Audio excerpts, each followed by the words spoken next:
Lake মলের উল্টো দিকের রাস্তা দিয়ে ঢুকলে ওখানেই ছিলাম একটা জায়গায় বসে, এবং তারপরে ভিতরের একটা রাস্তা দিয়ে আমরা কালীঘাট মেট্রো স্টেশনের দিকে যাচ্ছি সন্ধেবেলা হেঁটে, সেটাই তোমাদের দেখাচ্ছি। প্রথমে গোলাম মোহাম্মদ রোড, তারপরে একজন ডক্টর হেমেন্দ্র কি নাম, সেই রোডের পাশ ধরেই আমরা যাব। এখানে না রাস্তাটা একটু ন্যারো হয়ে যায়, কারণ অনেক গাড়ি আছে এখানে দাঁড়িয়ে পর। দাঁড়াও, গাড়িটা বেরিয়ে যাক। হ্যাঁ, এটা কোথায় বুঝতে পেরেছো? এটা কোন জায়গাটা মনে আছে তো? রাস্তাটা প্রিন্স গোলাম মোহাম্মদ রোড। গোলাম মোহাম্মদ রোড ভিতরের রাস্তা দিয়ে যাওয়া যাবে? ভিতর দিয়ে হাঁটা যাবে না, বাইরে দিয়ে।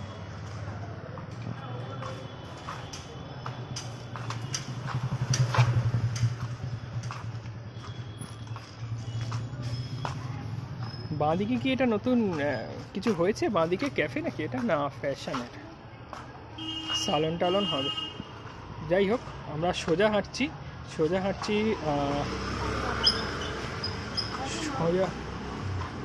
সোজা কোথায় হাঁটছি যেন আমি সেটাই ভাবছি। সোজা আমরা হাঁটছি হচ্ছে কালীঘাট মেট্রো স্টেশনের দিকে। রাসবিহারী বোস বললাম, ঠিক বললাম তো? আগের দিন বসু বলে ফেলেছিলাম। রাসবিহারী বসু, তাহলে ঠিকই বলেছি। তাহলে বোস না বসু? হ্যাঁ, ও তাহলে রাসবিহারী বসু তো ঠিকই বলেছি। রাসবিহারী বসু মোড়ের দিকেই যাচ্ছি, মানে রাসবিহারী মোড়। এবং এই হচ্ছে দেখতে পাচ্ছি এখানকার পুরনো বাড়ি। হ্যাঁ, সোজা যাব।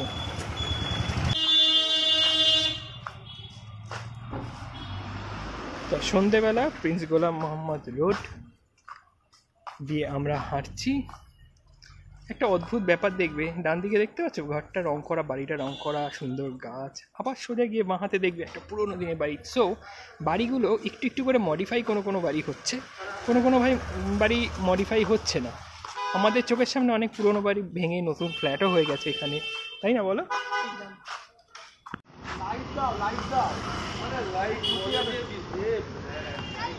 এই রাস্তাগুলো সব বেরিয়েছে আমাদের। এই রাস্তাগুলো কোথায় বেরিয়েছে বলো?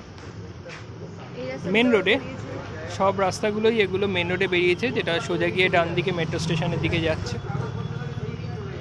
হ্যাঁ, রাসবিহারী এভিনিউর দিকেই যাচ্ছে। তো আমরা এখান দিয়ে সোজাই যাই। চলো, দেখো মাঝে মাঝে দুটো বিল্ডিংয়ের পাশেই দেখো, দেখছো? চলো।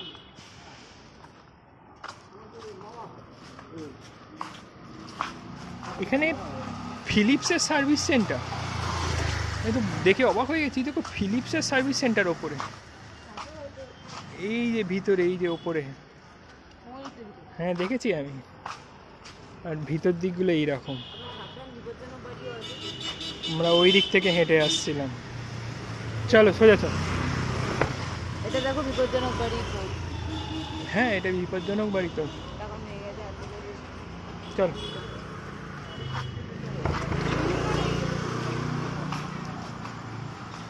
এই জায়গাটা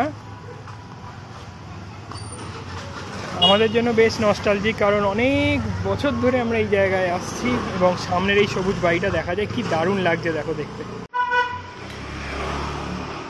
চল। নতুন রং করেছে না বাড়িটা? হ্যাঁ, ওই একই রং মনে হয় রিপিট করেছে। কেমন লাগছে বলো সন্ধ্যেবেলা? কখনো আলো, কখনো অন্ধকার, কলকাতার ভিতরের রাস্তা। যদি চাও তোমরা দেখতে, চলে এসে এক্সপ্লোরারে।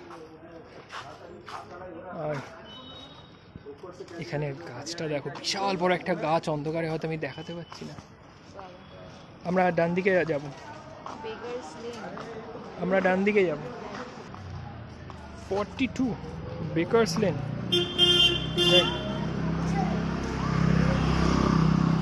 এই দিকটা দিয়ে আমরা বাঁ দিকে যাইনি, এটা অ্যাকচুয়ালি কালীঘাট মেট্রোর দিকে একটু এগিয়ে বেরোচ্ছে।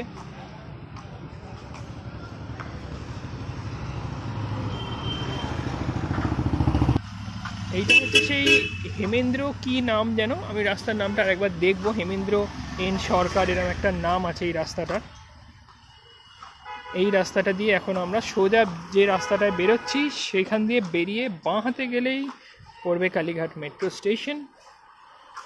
এই রাস্তাটায় কিন্তু গ্যারেজ অনেক বেশি, মানে গাড়ি প্রবলেম, গাড়ি সারাতে লোকজন আসে এই রাস্তাটায়, এবং গাড়ির জিনিসপত্র যত পার্টস আছে পার্টসের দোকান এবং ভর্তি, এবং দেখতে পাবে দুপাশেই গাড়ি দাঁড়িয়ে আছে, এদিকেও দাঁড়িয়ে আছে, ডান দিকেও দাঁড়িয়ে আছে, গাড়ি ঠিক হচ্ছে। পরপর পরপর যেরকম চাঁদনি দিকে ইলেকট্রনিক্সের দোকান আছে না, এখানে সেরকম গাড়ি সারাবের দোকান। হ্যাঁ গাড়িরই কাজ পাওয়া যায়। হ্যাঁ হ্যাঁ, গাড়ি রিলেটেড। আর এখানে ব্যাগ, এই দেখো সারাচ্ছে।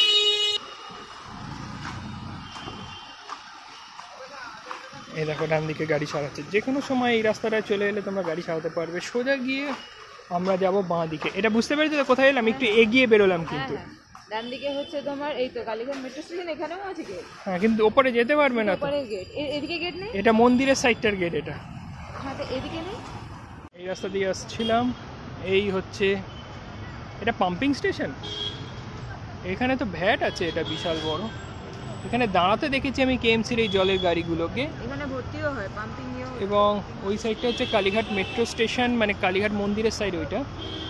আমরা এই রাসবিহারী এভিনিউ এই দিকটায় যাব। ঠিক আছে, ছোট ছোট করে দেখাচ্ছি রাস্তাগুলো, দেখতে থাকো। আবার পরে ভিডিও করতে আসবে। এখন তো র্যান্ডম পোস্ট করছি, পর দেখতে থাকো।